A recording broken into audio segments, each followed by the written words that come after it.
يقف بيننا نفر كرام يشاركوننا هذه الفعاليات.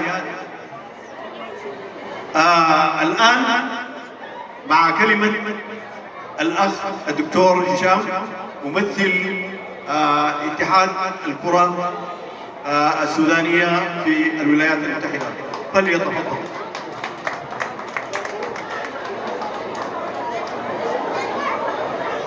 شكرا لكم ولكل أهل أريزونا.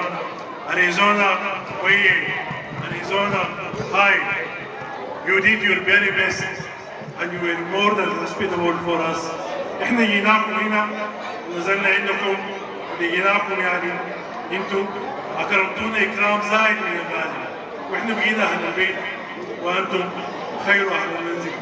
فيا جماعه احنا شكرا لكم يا اريزونا، شكرا لكل الكرم اللي قابلونا بيه، شكر خاص للاخ سمير العمل المستحيل عشان ننجح الدوره دي، شكر خاص لاهل دارفور اللي استقبلونا في بيتهم واكرمونا، شكر خاص لكل اهل كاليفورنيا، كل اهل اريزونا الجوينه كانوا موجودين في الميدان معانا حسان. شكرا لكم كلكم، واتحاد ساسي بيكم بيقوى، بيكم بيستمر، وبيكم كرة القدم الامريكيه بتنتعش، بكم حاجه مشكوره. شكرا جزيلا. الآن مع كلمة ممثل أريزونا الأخ الطاهر.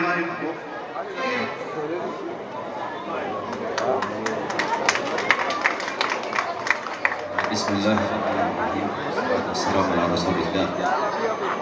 باسمكم واسم الثورة السودانية المجيدة نحيي شهداءنا الأبرار والشفاء عاجل للجرحى والعودة للمفقودين.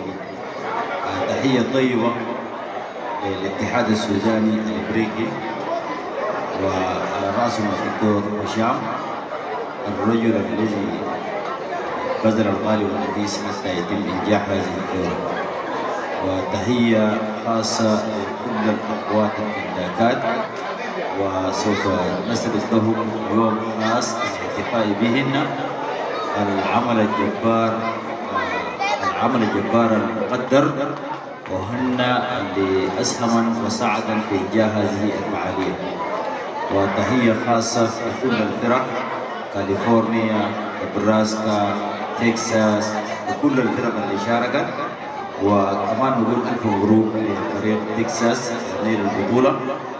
وتحية خاصة لكل المساهمين بالمال والجهد، وخاصة أخونا تهتيبن نديه شكر جزيل باسم تيم أريزونا، وكان للتبرع الصحي في أول وهلة الدافع المؤثر لإنجاح هذه البطولة. تحية خاصة لكل الإخوة وكل الحضور، وعشان ما نقدر نذكر الأسماء وما نتحرك، فتحياتنا لكل إنسان ساهم بجهده بماله بوقته، ولكم كل التحية والتقدير.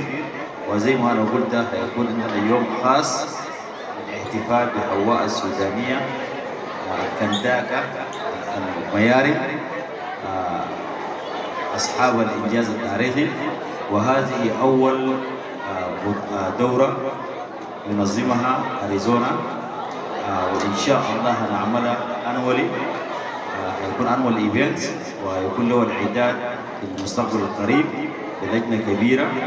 ونتمنى إنه الفعالية دي تستمر وتنجح، والنجاح بكم، ولكم كل الشكر والتقدير. شكرا أستاذ طيب. ونحن في حضرة ثورة الشباب الآن في فقرة والشباب ترتيب تبارك عواب الفاتح في برزنتيشن.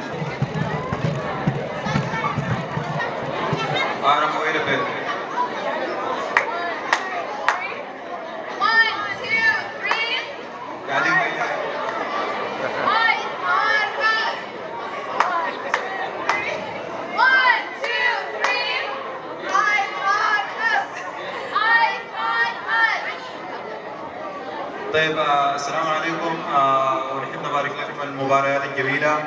وأنا صراحة أول مرة جيت من السودان قريب، وجيت هنا ولقيت يعني مجتمع سوداني جميل شديد صراحة ومتنوع، وحاجة جميلة جدا صراحة. ما حسيت بنفسي أنا كله قاعد في أمريكا.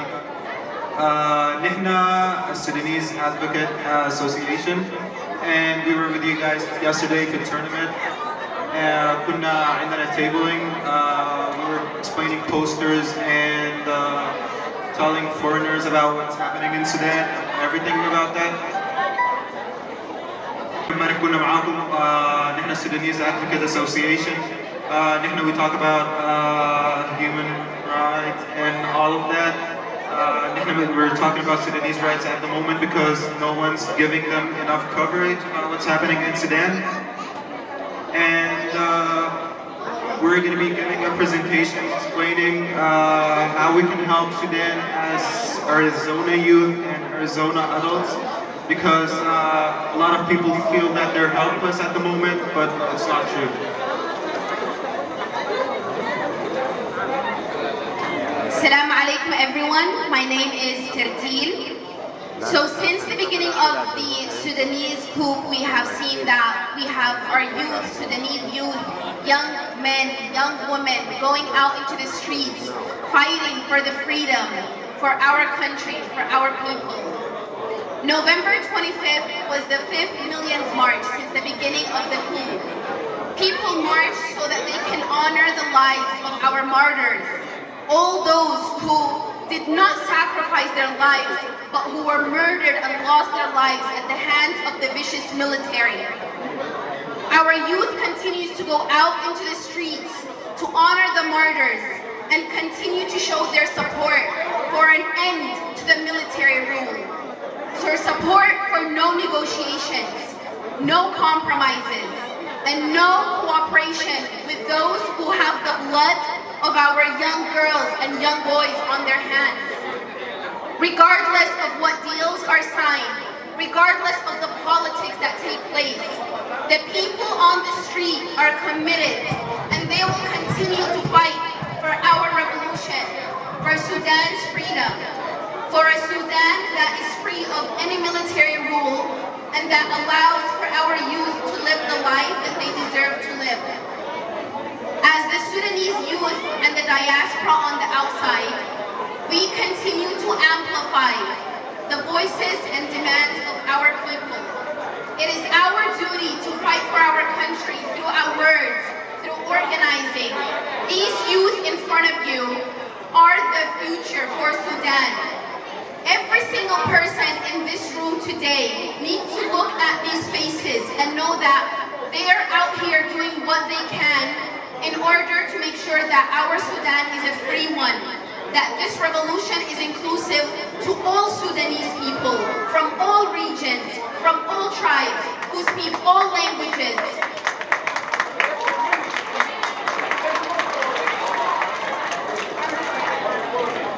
The last thing that I want to say is that when we are standing united, when we put our differences aside and come together for our country, this is when we are at our strongest, and this is when we will find freedom, peace, and justice.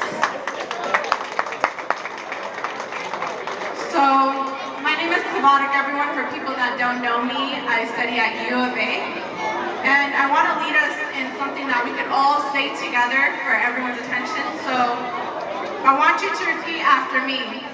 I have a responsibility to Sudan.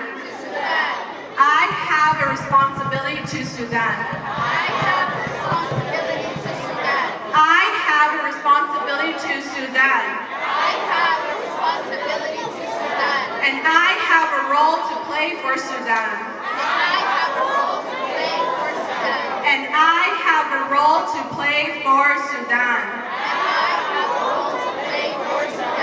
I'm here to tell you that anything that you do for Sudan, like this soccer tournament, for example, this thing that's bringing people together, it's an opportunity and it's our responsibility to do something for Sudan.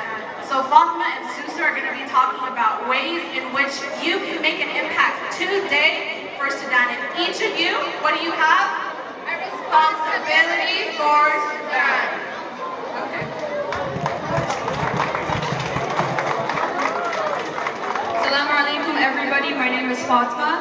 I know the most crucial and question that's on our mind is how can we in Arizona help what's going on in Sudan? And the biggest thing we can do right now is scan a QR code that will take you to sudanfood.com. So there's Lala, there's Shaza, there's some girls who will be going around the table. Can you girls stand up? Who has the QR code? So there's Fidya, there's Lala, there's Shaza. Woo! Can you guys come up here, please? Give them some energy, you guys.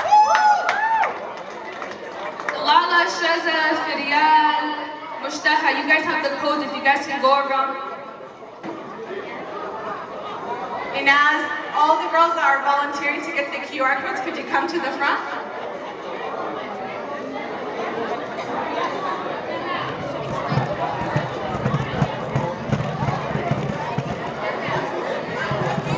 So what the QR code is, it's going to have you scan to send an email to Congress to put a sanction on the military for killing the people in Sudan. We're going to make sure that the international community here in the U.S. make sure to hold these people accountable. It's disgusting what they are doing to people on the ground, and we're only getting the surface of it. So these girls that are walking around right now, Firyal, Inaz, Lala, all of them, are the future of Sudan. They're amplifying the voices of the ground. Yes, exactly. So they'll be going around the table with the QR code, which will essentially just send a pre-written letter to the Council of Foreign Relations, which will enact sanctions on, I guess, like consequences on the military head. The next thing is more specific to the youth. If you guys are interested in advocating for Sudan and Arizona, please join the Arizona Youth Advocacy Committee to ask any of us here on how to get involved, or you can just come to me and ask me how you can get involved. The next thing to do is to unify the different Sudani groups and communities in Arizona so that we are a collective voice. Within so many movements, we notice a big change when we're a collective group. So that'll be very important when people in Arizona, in New York, in Washington, when we're all marching, when we're all tabling, when we're doing all these amazing things, we will amplify the voices in Sudan and we will create change. I have a question, everyone. Who has a cell phone in the room? Raise your hand if you have a cell phone in the room. أي زول عنده تليفون يرفع يدينه، ارفع تليفوناتكم. يلا. I want you all to go to Safari. So search up Sudan, S-U-D-A-N, COUP.com, and when you go through there, the youth can help you navigate through that. And then one of the last things to do is to continue to share and amplify the voices of activists on Instagram to talk about what's going on in Sudan. Our very own Tantil over here, she does a lot about Instagram posts and stories, talking about what's going on in Sudan. There's Misoud Blast on Instagram. So really, it's just about amplifying the voice, sharing those posts, and getting involved in that. And lastly, use your voice to create change. Our voice is the most powerful tool that we have, and if we use it, we will enact change and positive change in Sudan, inshallah. Assalamu alaikum, my name is Susu. I'm just going to be talking about ways Arizona can help Sudan as well. It's important to educate your youth about what's happening in Sudan. It's important. Okay, hopefully you guys can hear me better now. So I was just saying that educating your youth about what's happening in Sudan is super important. I know sometimes we don't want to talk about stuff like this with our kids because it might be kind of like an uncomfortable topic since there's a lot of violence going on. But I think if they're old enough to comprehend, what's going on in Sudan, then you guys should be able to have this conversation with your kids and youth in the community in general. Because it's important for us to also stay educated about what's happening because this is our country, this is our home. Another thing is to start thinking positively. It's not okay or it's not good to go throughout this whole process thinking negative thoughts or not having faith hope in the process. You have to have trust in Rabbana, like He's always going to get us through anything and everything that happens to us. Nothing happens without a reason. Everything happens for a reason. And so start thinking positively. If you're having any negative thoughts, take some time to take a break from social media. That's super important. I know you guys, people can get overwhelmed. I get overwhelmed seeing all of the negative posts, constant posts on Instagram, Snapchat, Twitter. It's a lot, so it's good to take some time and take a break, and it's okay to take that break. Don't feel guilty or anything like that, you know? It's good because we need you to be able to be mentally stable, to be able to help people in Sudan. So if you guys have ever been on a plane before, at the beginning of each flight, they kind of have like a video or flight attendants showing you what you need to do in case of an emergency. And one of those things that they mentioned is تتواصل فقراتنا والآن مع كلمة والدكتور محمد الحسن. شكرا جزيلا أستاذ اليتوني. أول حاجة التحية لأخواننا المنظمين لهذا الدور. حقيقة رسمت لنا لوحة زاهية جدا سودانية.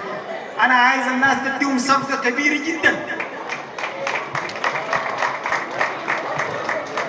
التحية لأبنائنا فريق تكساس الفائزين، تحية لكم برضو أديهم صفقة كبيرة جدا أخواننا ناس فريق تكساس. التحية لأماتنا وأخواتنا اللي سووا الأكل زي ما قالوا نظموا لنا كل الحاجات والحضور. تحية لكم جميعا، وأخص بالتحية أماتنا. حقيقة لفت انتباهي أماتنا اللي كان فرشوا عندهم تجارة في الأماكن دي. التحية لهم لأنه دي بالمناسبة أنا عايزها تتطور، ودي اللي ممكن أن احنا نمشي بها لقدام. طيب أنا أقول إنه التحية للشعب السوداني، التحية لشهداء ثورة ديسمبر، التحية لشهداء الثورة السودانية من بداية النضال السوداني ضد الدكتوريات والتغيير لآخر شهداء جبل مول. التحية لهم جميعا وعاجل الشفاء للجرحى. أنا عايز أقول إنه نحن في الشعب السوداني كلمة واضحة جدا، عايز تغيير. ما هو التغيير اللي نحن عايزينه؟ نحن عايزين تغيير يؤدي إلى سلام شامل، عايزين تغيير يؤدي إلى عدالة لكل الشعب السوداني، عايزين تغيير يؤدي إلى حرية، أي حكومة ديمقراطية ينتخبها الشعب، أي الشعب هو اللي ينتخب ممثلينه ومن يحكمه. هذه هي نحن المطلوب بها التغيير اللي نحن عايزينه. في طبعا فهم مغلوط جدا لبعض الناس، يقول لك يا أخي ما في مدنيين في حكومات عسكرية زي ما هسه حاليا عمل حمدوك. نحن بنطالب بالمدنية. هذه المدنية ليست تمثيل مدني في حكومة عسكرية. الدولة المدنية اللي بنطالب بها ويطالب بها الشعب السوداني هذا مدنية خالصة، بمعنى انه مؤسسات حكم مدني، مؤسسات عدلية تحترم الشعب السوداني، مؤسسات اقتصادية عادلة توزع الفرص للناس. وبالتالي نحن بنقول انه الشعب السوداني قال كلمته مدنية خيار الشعب، وحرية سلام وعدالة، مدنية خيار الشعب. أنا عايز أقول حاجة ثانية، إنه يا إخواننا المعركة بتاعت التغيير معركة طويلة جدا، ولا بد من إنه الناس تفهم بإنه التغيير ما سهل. عشان تنتقل من دولة فيها معدل الفساد، الآن نحن الشعب الدولة السودانية معدل الفساد ترتيبها في العالم كله 175 يعني بس 3 دولة بعدين في المساء، سيطرة بتاعت ميليشيات، سيطرة بتاعت كارتيلات زي ما بسموها، بمعنى انه لابد من انه يكون في تغيير شامل، لابد من يكون في تغيير شامل لكل الحالة السودانية الآن. التغيير ده داير وحدة. أنا حقيقة مبسوط جدا الآن ومتكيف جدا من الوحدة اللي نحن فيها الآن، وأتمنى إنه نحن بعد ده كشعب سوداني الأجندة بتاعتنا كلها تكون أجندة واحدة، ما في حاجة نقول لها أجندة في دارفور، الأجندة في دارفور تكون أجندة سودانية في دارفور. الأجندة والمشاكل اللي في جبال النوب ولا النيل الأزرق هي مشاكل سودانية يجب أن تحل بأمر أجندة سودانية من المركز أو من السودان كله، بمعنى إنه نحن لابد من أن يكون عندنا وحدة الصف، وحدة للأجندة الوطنية، وحدة لكل الشعب السوداني حول خيارات التغيير. خيارات التغيير حرية، سلام وعدالة، حرية، سلام وعدالة، وهذه هي خيارات التغيير. أنا شاكر لكم جدا وشاكر لكل الناس اللي جهد الليلة لبوا الدعوة، وأجدد الشكر للناس اللي عملوا لنا المناسبة دي. يعني أخيرا أنا عايز أنوه أخونا الأستاذ وعمنا الأستاذ الإيطالي عنده كتاب للشعر. هذا الكتاب من مجهوده الخاص وهو بيقدمه كهدية للثورة السودانية. بمعنى آخر أنت القروش اللي دفعتها سعرا لهذا الكتاب هتمشي دعما للثورة السودانية. شكرا جزيلا.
Power